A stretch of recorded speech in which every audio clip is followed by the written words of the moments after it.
It was a muggy afternoon in Ouagadougou in May 2025 when Ibrahim Traoré received a call that would change everything. Dr. Sarah Mitchell, an American physician who had worked secretly in the White House, was on the other end of the line. Shaking with nervousness, President Traoré. "I need to speak to you about something very serious concerning President Trump." Ibrahim stopped reviewing documents and listened intently. "I am listening, doctor. I have medical evidence that shows that President Trump has been hiding a serious health condition from Americans. Documents that prove deliberate medical neglect during his campaign and now in office." Ibrahim frowned. "Why are you telling me this, Dr. Mitchell? Because you are one of the few world leaders who is unafraid to tell the truth, regardless of the political consequences. These documents need to come to light." Dr. Mitchell explained that he had confidential medical records, lab tests, and recordings of conversations that showed a conspiracy to hide Trump's serious heart problems he suffered. 2 minor heart attacks during the 2024 campaign, but they were covered up. He revealed the medications he takes affect his judgment, but his medical team has been instructed to keep quiet. Ibrahim knew he was dealing with a political bombshell. "Doctor, these are very serious allegations. Are you sure they are true? I have all the evidence. I can send the documents to your embassy in Washington today." At that moment, Ibrahim realized he was holding information that could shake not only the United States, but the entire world. 2 hours after Dr. Mitchell's call, Ibrahim Traoré was meeting with his crisis cabinet at the presidential palace. The medical documents had arrived through secure diplomatic channels, and the gravity of the situation was undeniable. "Mr. President," said Dr. Alphonse Ouedraogo, the foreign minister, "if we make this public, it will be an unprecedented diplomatic crisis." Ibrahim studied the medical reports carefully. Abnormal electrocardiograms, elevated cardiac enzyme levels, prescriptions for heart failure medication, all dated October 2024, weeks before the election. "The American people have a right to know about their president's health," Ibrahim said, "but more importantly, his political decisions may be affected by medications that alter his thinking." Fatima Sawato, the economy minister, raised a concern. "Mr. President, this could harm our trade relations with the United States. What if we keep quiet and he makes a disastrous military decision because of the drugs?" Ibrahim replied, "How many lives could be at risk?" The young Burkinabe leader knew he was faced with a moral dilemma: on one side diplomatic stability, on the other the ethical responsibility to protect innocent lives. "I will make this public," he finally decided, "but we will do it the right way, with all the evidence and in a respectful manner." Moussa Kabori, his top aide, asked, "How do you intend to do this?" "I will give an exclusive interview to CNN International live from Ouagadougou. Let the consequences come." The decision was made. Ibrahim Traoré had once again chosen truth over political expediency. Even though he knew he would face the wrath of the most powerful government in the world, the next morning news broke in Washington. Ibrahim had scheduled an exclusive interview with CNN to reveal critical information about President Trump's health. The White House was in a panic. Karoline Leavitt, the 27-year-old White House press secretary, was summoned to an emergency meeting. The chief of staff said, "You need to hold a press conference before his interview. Discredit everything before he speaks." Karoline, known for her fierce loyalty to Trump, was visibly nervous. "What kind of information could he have? We don't know for sure, but it could be related to the president's health. You need to attack Traoré's credibility immediately." In Ouagadougou, Ibrahim was in the makeshift studio at the presidential palace preparing for his interview with CNN's Christian Aman. Medical documents were neatly arranged on the table, each page stamped and authenticated. President Traoré Omanper said during the audio check, "Are you prepared for the consequences of this revelation?" Ibrahim smiled calmly. "Dr. Omanper, when you know that lives may be at risk, there is no choice. It is a matter of conscience." At 2:00 p.m. Washington time, 8 p.m. in Ouagadougou, both broadcasts would take place simultaneously.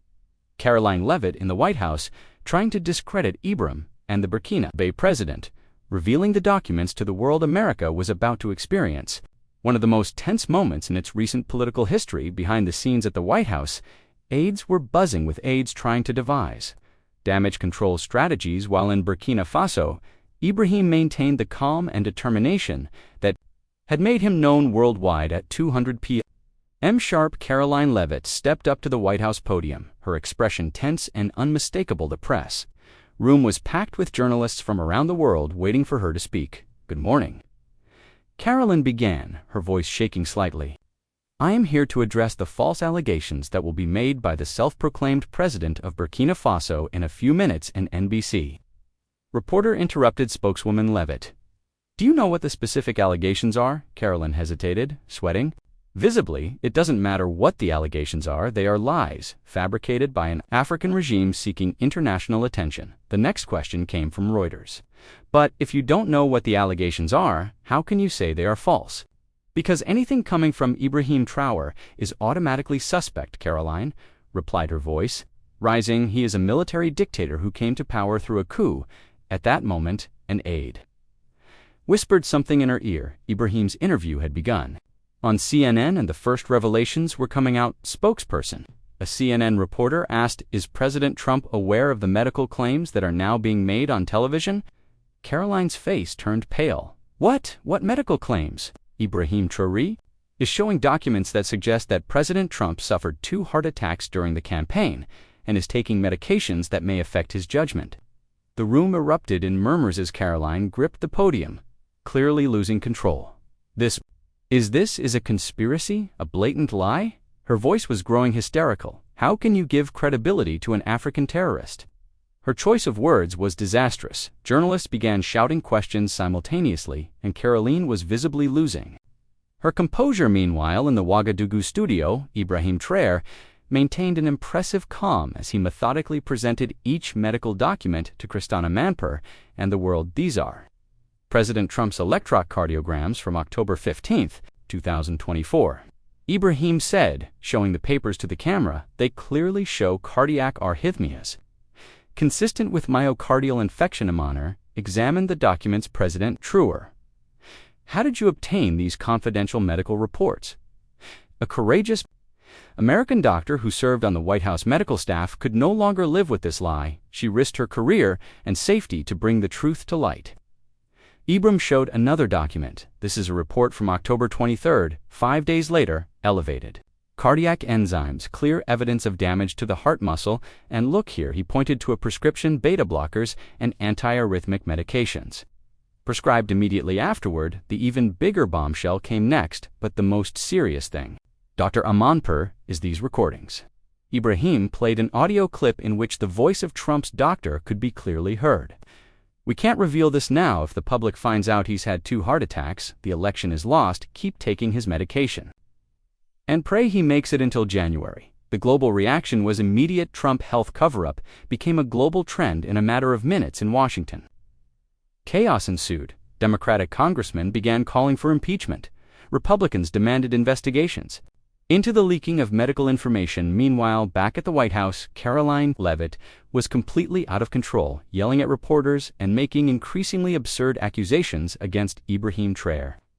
The difference between the presidential composure of the young African leader and the hysteria of the American spokesperson could not have been more glaring. Back at the White House, Caroline Levitt was in free fall. Questions from reporters were coming at her from all sides, and she clearly had no prepared answers for this crisis. Spokeswoman Levitt shouted a Washington Post reporter.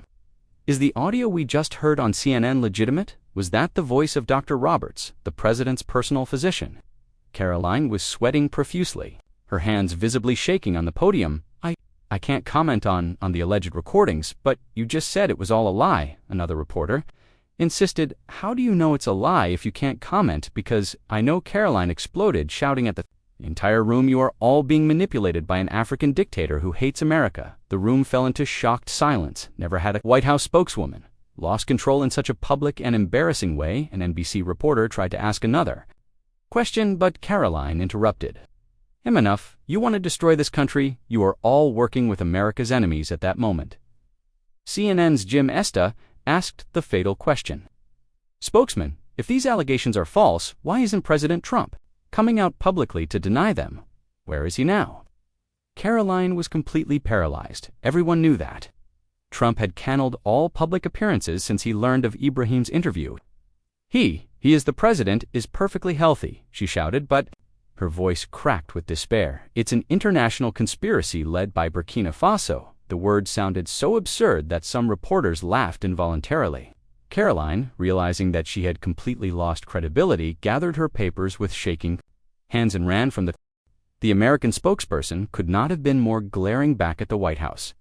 Caroline Leavitt was in free fall. Questions from reporters were coming at her from all sides, and she clearly had no prepared answers for this crisis. Spokeswoman Leavitt shouted. A Washington Post reporter, "Is the audio we just heard on CNN legitimate? Was that the voice of Dr. Roberts, the president's personal physician?"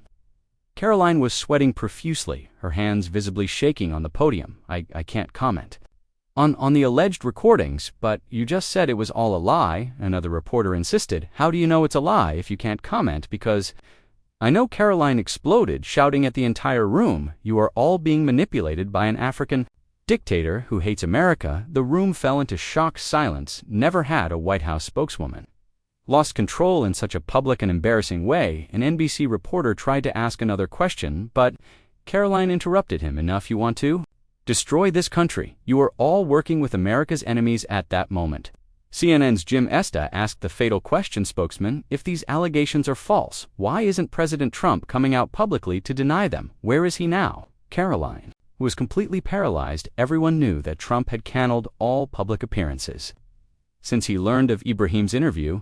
"The president is perfectly healthy," she shouted, but her voice cracked with despair. "It's an international conspiracy led by Burkina Faso." The words sounded so absurd that some reporters laughed. Involuntarily, Caroline, realizing that she had completely lost credibility, gathered her papers with shaking hands and ran from the podium, leaving the press room in a state of total shock. It was the most humiliating end to a press conference in White House history. In the hours following Caroline Leavitt's collapse and Ibrahim Traoré's revelations, the political world was thrown into turmoil. In the U.S. Congress, Democratic representatives met in emergency session. Nancy Pelosi on the microphones, "If these allegations are true, we are facing the greatest conspiracy against the American people in modern history." In the Senate, even moderate Republicans expressed concern. Mitt Romney declared, "Regardless of party, the American people deserve to know the truth about their president's health."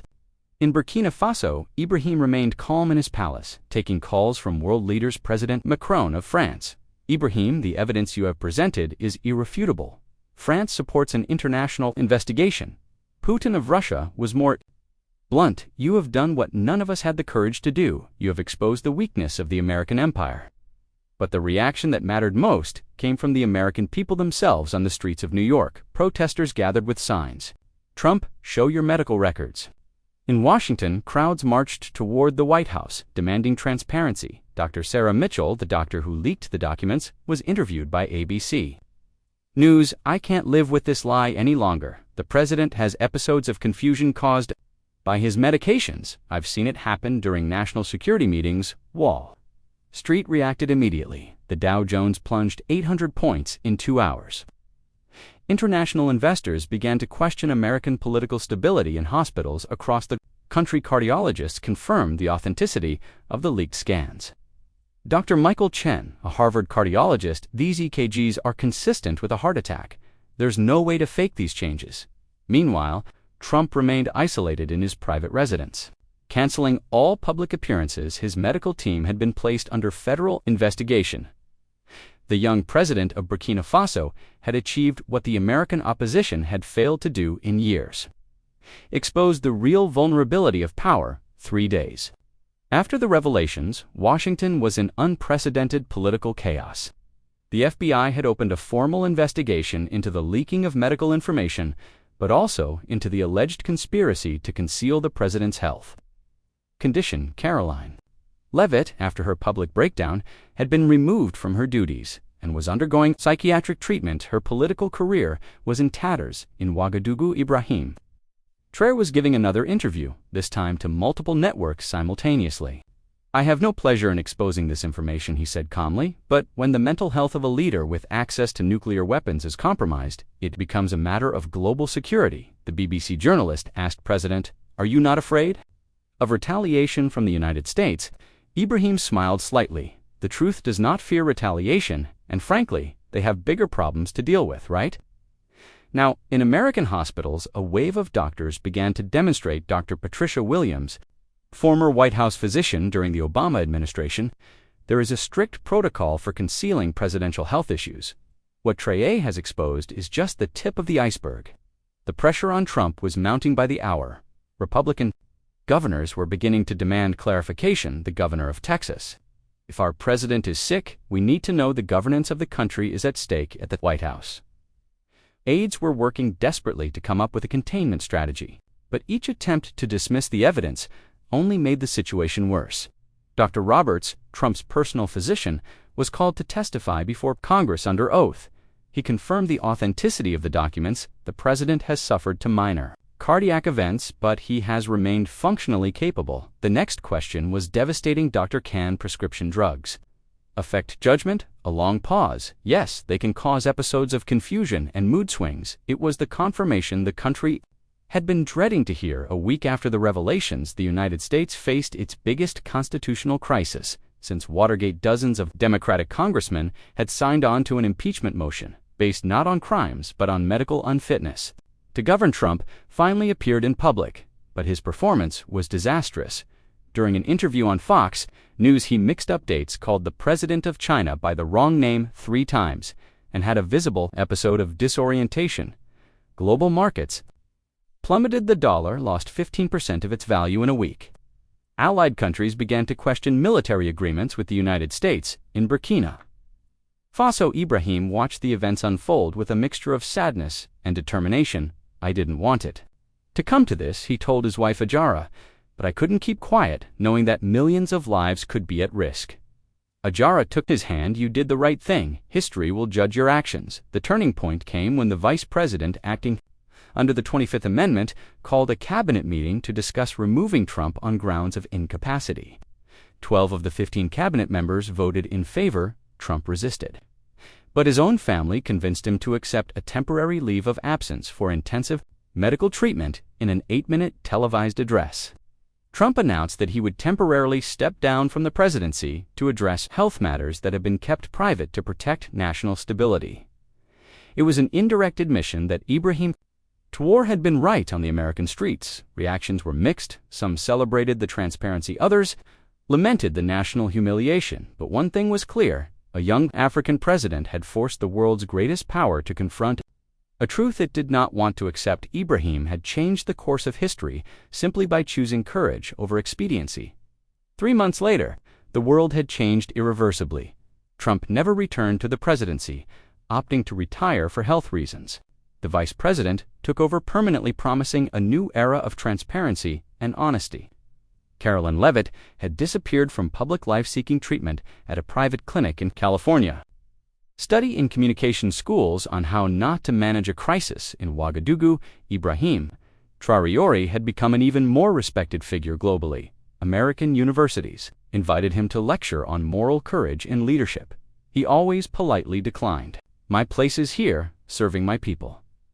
The reform in the White House was profound. A new law was passed requiring annual public medical exams for presidents and full disclosure of any conditions that could affect their ability to govern. Dr. Sarah Mitchell, the doctor who leaked the documents, was pardoned by the president and became a symbol of medical integrity. Sometimes, she said in an interview, doing the right thing means sacrificing your career.